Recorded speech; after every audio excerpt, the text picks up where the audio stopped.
From Keene in the Shire, the Liberty Media capital of the world, this is Daryl W. Perry, host of FPP Radio News for Saturday, May 27th, 2017. Silver is trading at $17.35 per ounce. Gold is valued at $1,267 per ounce. Bitcoin is trading at 1.8 cents, and the average price of Bitcoin is $2,046.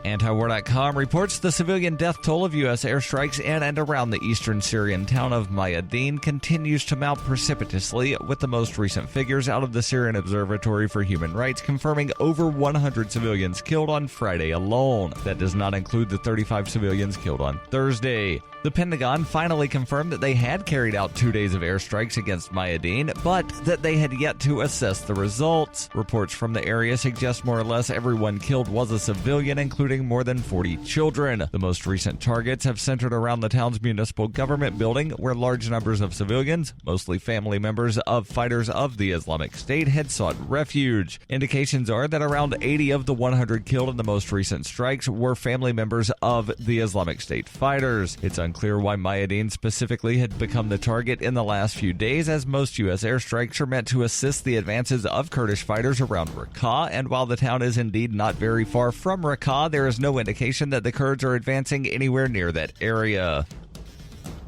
You can support FPP Radio by joining the Fans program. To learn more or to join the Fans program, visit fans.fppradio.com.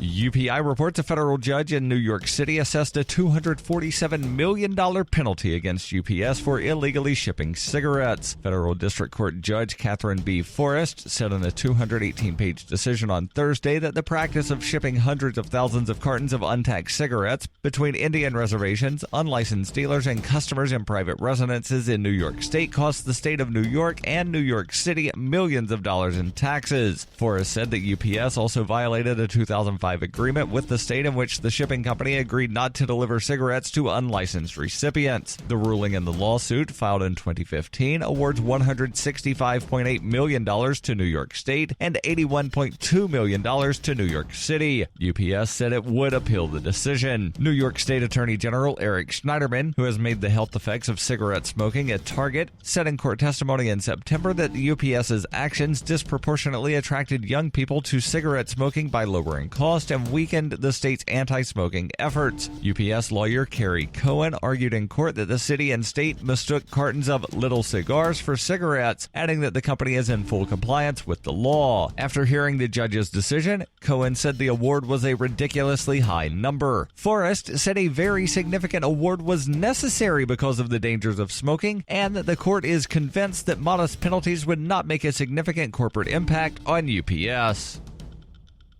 For nearly 40 years, Roberts & Roberts Brokerage has been a trusted source for buying and selling precious metals like gold and silver. They also take Bitcoin for precious metal purchases and have permanently removed the minimum purchase amount for all orders paid in the digital currency. Call Roberts & Roberts today for knowledgeable advice on buying and selling precious metals and a forward-thinking approach to new technologies. 800-874-9760 or visit online at rrbi.co.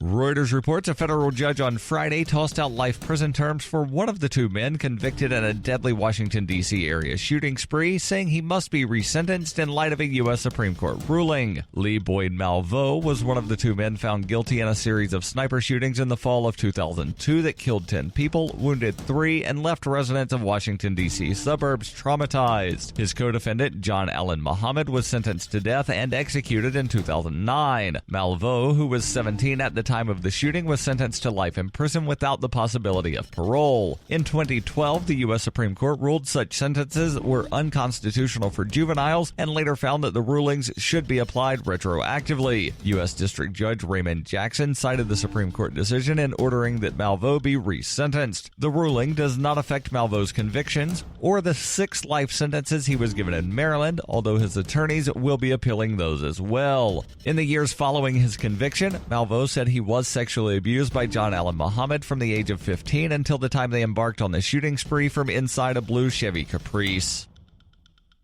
This has been FPP Radio News. Online at fppradio.com.